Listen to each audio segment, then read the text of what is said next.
No inauthentic person dies happy. They always say at the very end, I wish I just spoke my mind. I wish I just followed my heart. I wish I just started the business. I wish I just left the marriage. The inability to be authentic to our needs, to ourselves, always leads to a life full of regrets. I hear it, I see it all the time. Today's episode is around a word that I hear a lot more these days. This word is authenticity. Authenticity. There's no better time in the world than now to be our fullest selves. Life is way too short to not practice being authentic in every moment. And if you notice, I use and emphasize the word practice because I truly believe that authenticity is a practice. But the most authentic humans are babies, newborns. These guys are really authentic. When they are hungry, they cry. I'm hungry, feed me. When they get fed, they stop crying. When they're too hot, they cry, soothe me. When they get soothed, they stop. They are the most authentic beings on this planet, in my opinion. Authentic conscious beings, at least. Conscious humans, let's qualify that. But yes, I don't believe that there is any baby that came into the world thinking, oh, I'm just not going to cry when I need to eat, or I'm just not going to bother my parents because I got this. No. Authenticity at its core is being fully aligned with who you are, what you're here to do, your needs, your desires. Be fully aligned with this. Fully aligned with all of who you are and express all of who you are. Just like the babies. When they're happy and they coo and they smile and they laugh, oh no, no. It's the most beautiful sound in the world. When they cry and they wail and they just inconsolable, the most heart-wrenching thing to hear. Why do we think that is? It's because it's coming from a space of complete authenticity, and it resonates with the part of all of us that also has access to that space. And that's why we hear a baby cry, we want to do something about it. Sometimes we're irritated by it because maybe when we cried, we weren't met with loving kindness, and this is a reminder of that. But now what happens as we grow from infanthood into adulthood? We slowly start to learn that there is me and there is you. We slowly start to learn that we are different from one another. We slowly start to learn that this is how you speak. This is appropriate and this is not appropriate. We slowly start to get rewarded for certain behaviors and punished for other behaviors that might feel authentic to us. We start to adapt to our parents. We start to adapt to our childhoods. We start to adapt to our environments. We start behaving in ways to avoid pain, the pain of punishment, the pain of being scolded, maybe being met by violence. We start learning. And in this process of learning, a lot of us lose our authentic access to our authentic selves. Now, this for me is the original sin. This is the biggest loss that the human form can take on. Some people don't even wait till they're dead. The thing about about not being authentic is we are reminded by it daily as we grow up, as we paid that price for acceptance, as we've numbed ourselves and our true nature, as we've modified the way we speak, as we've changed the way we dress, our choice of clothing, the designers, I don't know what we've done, but we've paid the price to be accepted. We didn't know. So I'm not saying this in a punitive way. I'm not trying to punish you or invoke any feelings of self-blame or hate or any of that. You didn't know what you didn't know. You had to adapt to your surroundings. You had to adapt to your childhood. And part of that adaptation was to give up who you are and present the most palatable version of yourself, because that was the part of you that was rewarded. Now, some do this more than others, right? I think we all do this to an extent. So what I've noticed is it doesn't matter how perfect your childhood was. The human form is constantly adapting. You're adapting to your environment. You're adapting to your parents. You're adapting to your teachers in school. It doesn't matter. Usually maybe some pain is people that experience people pleasing as a form of relating in society. They consciously and sometimes subconsciously reduce themselves and play a role to anyone that they're in contact with. They're a bit like shapeshifters. They're very good at reading people, and the moment they sense a cue, a negative cue, even if it's neutral, they warp themselves into a version that they think the person they're interacting with wants to see, and they put their true selves in the backseat. And they please and they reduce themselves. They agree with positions that they don't really want to, but because they're friends or best friends or they're being rewarded for it, they'll go ahead with it. These are people pleasers, or rather I like to say they experience the compulsion to please people, to be accepted. But we experience these pulls and these personality shifts from time to time. So as an adult, if you're listening to this, you probably identify somewhere on this spectrum. So you may not be a chronic people pleaser, but sometimes you do people please. Sometimes you do reduce yourself. You don't want to get into conflict, but sometimes you're very boisterous. Sometimes you speak your mind. We're all on the spectrum somewhere, and there's no right or wrong, because everything is exactly as it's meant to be. Our consciousness, from where we awaken in our life's journey, to start to do the work of evolving, do the work of healing, do the work of unlearning, and going back to. So now that we get a general gist of authenticity and why we actually gravitate towards it, it's because deep inside we know, and we chose a particular vantage point to experience life from. The people we were born to, our race, our ethnicity, height, our set of genes that we inherited, everything, I believe, was chosen as a way to create a unique perspective to experience life from.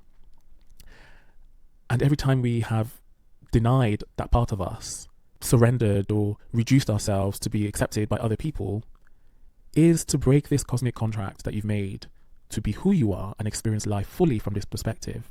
And every time you do this, every time we betray our being, we are met with immediate negative feedback internally. Some people call it anxiety. Some people call it depression. Some people call it bipolar, multiple personality disorders.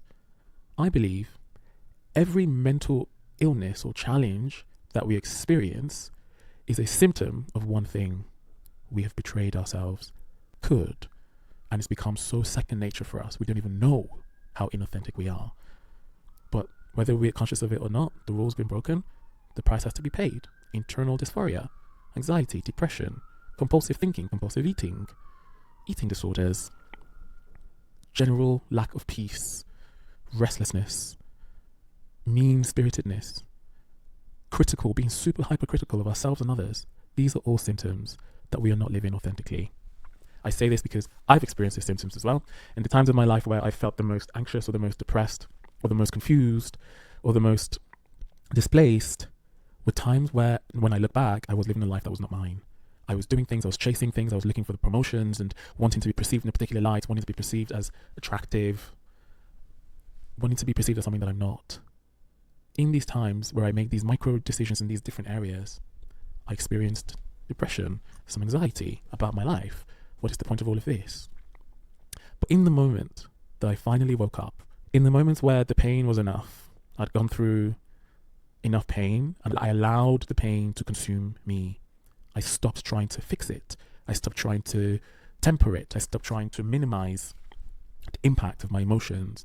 I allowed myself to be subsumed by them. A transformation happened, and I started to really understand and learn that I was not as authentic. It wasn't even a concept to me. I didn't even know what authenticity was. I knew, obviously, you know the word, but I didn't know what it meant to live authentically. But yes, I know this firsthand. Living inauthentically, living a life that's not yours, wanting to be perceived for something other than that which you are, is a recipe for life challenges. Internally. Externally, different story. In fact, it could be a complete juxtaposition. On the outside, you could be rich, you could be married, you could have homes and travel and do everything that you want to do. And on the outside, everyone's looking in saying, damn, this girl, this guy has it all. But deep inside, there is a sadness that cannot be quenched. There is a hole inside of you that nothing that you require can fill. We know people like this. They eventually do come out, and once the pain is enough, they start to change course and they talk about it, saying, I had everything, it just wasn't enough, and then I broke. This is the way. But the law is the law. It doesn't matter if you're born in China, Timbuktu, Lagos, Nigeria, Paris, France, London. If you break the law, if you're not authentically aligned with who you are in your perception of yourself and the expression of that self to the world, you pay. It's law. You pay internally. You pay with mental health challenges. You pay with emotions and heavy feelings and lack of joy, no light inside. You pay. This is how we end up on this spectrum of authenticity, right? So where people are super inauthentic and people pleasing and super dark inside, or too authentic even, where they're just like a live wire and they just say what's in their mind. They're pretty stable and happy on the inside, but maybe they're not having social interactions with people. Most of us are in the middle. It's like a bell curve, right? But ultimately, our soul, our spirit is geared and seeks authenticity. It seeks it. This is why when you meet someone who's truly authentic, very honest with themselves and with you, you feel it. And it makes you want to be more authentic with them. It makes you want to be more honest with them. If they're super vulnerable, they tell you the truth all the time, you also find yourself wanting to do the same thing, and you do the same thing because deep inside, we know that is where we're meant to be experiencing our lives, from this space of complete alignment. How do we go back? How do we change course? How do we find our true selves after decades of denying that selves, after decades of betraying that selves, after decades of violating ourselves for social acceptance? How do you begin to change course? So I'll speak from my personal experience and what I've observed in other people. And I urge you to also seek within yourself for the path that is best for you. It doesn't matter who you are on this planet. There is still work to do. I still work on this till date. It is my primary focus of my life. How can I be more authentic? How can I be more of myself? Because the more authentic I became, I can't even begin to explain to you the joy, the happiness, the peace. I would just walk down the street and be smiling. I would just be saying hello to random strangers.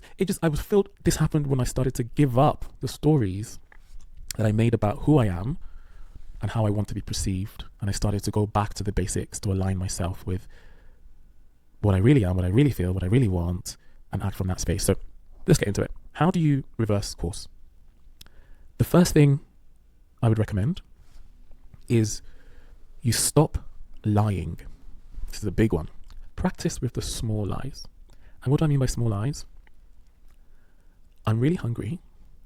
I really want to eat a burger. Maybe I'll just have a salad instead. But what I really want is a burger. This is just an example, right? But it starts as little as this. It's so contrary to how we've been socialized in society, but I promise you, it will take you on this path where life will start giving you more opportunities to be truthful.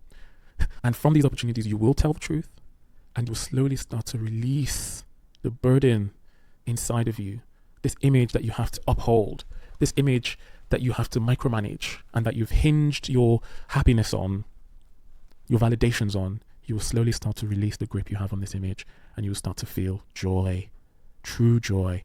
You will start to really not care again about how people will feel about your decisions. Of course, you don't have to be insensitive, but you'll truly start to see that a lot of people don't actually care about you. They care about themselves. They're working just as hard to paint a picture for you so that you can like them. They're not even caring about your story or your picture. You start to really see this, and this will free you to be yourself. Yes, this is living authentically. And once you do this, you will be surprised. You'll start to reclaim all the disowned parts of yourself. Because what happens when we don't live authentically is we actually, every time we paint this picture or tell a lie about ourselves to someone else, we create a Horcrux of ourselves. And this is a Harry Potter reference for people who don't know. We create a snapshot of ourselves. And we just split ourselves into all these different pieces, and then we give it to this person. So you take this version of me that I've created, you take this version of me that I've created, you take this version of me, and then the more we do this through time, we're left with nothing. We don't even remember what the full picture was. We don't remember who we are as time has passed and you've lived for others. And these other people, because they only see such a tiny piece of the picture, they still don't know who you are. They don't know the full picture. And they actually don't care, because this is not is inconsequential to them, because they're worried about the pieces that they're giving to others. So now you've given yourself out to these different people. You split yourself for momentary validation, just little moments of acceptance.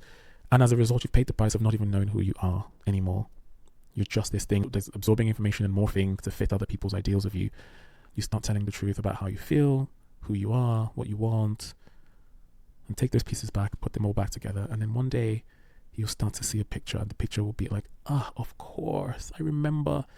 I haven't felt this way since I was like 12 or 8 when I started to split myself. So you'll start to see a picture of who you are, but it just takes time and conscious effort. I learned this saying, and it's stuck. People don't change by accident. All change must be intentional. So you make this intentional decision to start telling the truth in the small things, and then eventually it'll be the big things. And this truth will be, do I actually want to do what I'm doing for work? No. I got to do something about it. Do I want to be married to this person? No. I got to do something about it. That will be the building block. And eventually you put the pieces back together. You build a practice of authenticity. You will recreate your life to the most authentic, most aligned version that you have right now, that you can be aware of, because you're always going to be changing, right? Your awareness is always going to evolve and become more. But in this moment, this is as much of me as I know. I'm going to choose for my life to be as aligned with the optimal version of me in this moment. And I promise you, once you start to do this, your life opens up. Everything you want to start flowing into you. That is the path to authenticity. So, as always, please do not take my word for ultimate truth. This is my version of truth from within me, and that from my life experience, what I've applied with myself and what I've observed around people. But continue to do the work. Continue to work on yourself. If this has been beneficial to you, share it. Think of one person who needs to hear this. Share it with them. It helps me grow. It helps you grow. And it helps that person grow as well. And that's why we're all here, to support each other. So share it. If you have any questions, please feel free to send me messages on any of the platforms that you're hearing this by. It will be on YouTube, so leave a comment as well, ask questions, and together we will continue to evolve and strengthen our practice of authenticity. Catch you on the next one.